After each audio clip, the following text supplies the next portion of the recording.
নিশ্চিতভাৱেই অসমৰ সংবাদ জগতৰ বাবে এটা বৃহৎ ক্ষতি, অসমীয়া সমাজখনৰ বাবে এটা বৃহৎ ক্ষতি। অসমৰ দুৰ্যোগপূৰ্ণ মুহূৰ্তৰ সময়ত প্ৰফুল্ল গোবিন্দ বৰুৱা ডাঙৰীয়া যেনেকৈ দৈনিক অসমক নেতৃত্ব দি অসমৰ সংকটকালীন মুহূৰ্তত অসমীয়া জাতিক এটা সুকীয়া ধৰণে বেলেগ ধৰণে বাতৰিৰ জৰিয়তে অসমৰ ৰাইজক সজাগ কৰাৰ ক্ষেত্ৰত অগ্ৰণী ভূমিকা পালন কৰি আহিছিল। আৰু আজিৰ তাৰিখত আমি দৈনিক অসমৰ পৰিয়ালৰ আমি ব্যক্তিগতভাৱে আমি কিছুদিনৰ আগতে দৈনিক অসমৰ দায়িত্ব আমি তেখেতৰ হাতৰ পৰাই গ্ৰহণ কৰিছিলোঁ। তেখেতৰ আশীৰ্বাদ বুটলিবলৈ সক্ষম হৈছিলোঁ। তেখেতে বিভিন্ন ধৰণৰ দিহা পৰামৰ্শ আমাক শেষ মুহূৰ্তত দি গৈছিলে। আৰু তেখেতৰ জন্মসূত্ৰে ডিব্ৰুগড় আৰু লণ্ডনৰ পৰা অসমীয়া হিচাপে চাগে বোধহয় তেখেতে প্ৰথম যোনে সাংবাদিকতাৰ মাছ কম কৰি অসমত 30 বছৰ বয়সতে তেখেতে প্ৰায় গোটেই ত্ৰিভুৱন গোষ্ঠীৰ তেখেতে দায়িত্ব সংঘপুৰুষ ৰাধা গোবিন্দ বৰুৱাৰ তত্বাৱধানত তেখেতে তদাৰক কৰিছিলে।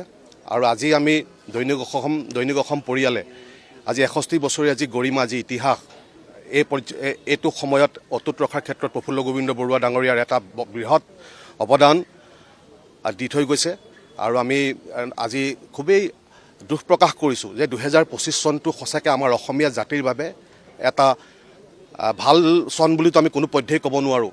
যিটো চনত আমাৰ বিভিন্নজনৰ সাংস্কৃতিক ক্ষেত্ৰত, সাহিত্য ক্ষেত্ৰত পণ্ডিতসকল বিভিন্নজনক আমাৰ নেদেখাজনৰ ওচৰলৈ আমি পঠিয়াই দিব লগা হ'ল। যাকি নহওক, আমি অনাগত দিনত প্ৰফুল্ল গোবিন্দ বৰুৱাৰ যি আদৰ্শ, যি তেখেতৰ প্ৰচেষ্টা আমি চেষ্টা কৰিম যে অনাগত দিনত আমি সেইসমূহ ব্ৰতাই ৰাখি আমাৰ কৰ্মজীৱনী আমি আগবঢ়াই নিব পাৰোঁ। কিন্তু অসমৰ বাবে, অসমীয়া জাতিৰ বাবে এটা বৃহৎ ক্ষতি। নিশ্চিতভাৱে আমি চেষ্টা কৰিম। আৰু মই আগতেও কৈছোঁ যে আমি তেখেতসকলৰ যি ধাৰা, সেই ধাৰা আমি অটুট ৰাখিবৰ কাৰণে পাৰ্যমানে আমি যিমান পাৰি আমাৰ ফালৰ পৰা আমি ক্ৰুটি নাৰাখোঁ।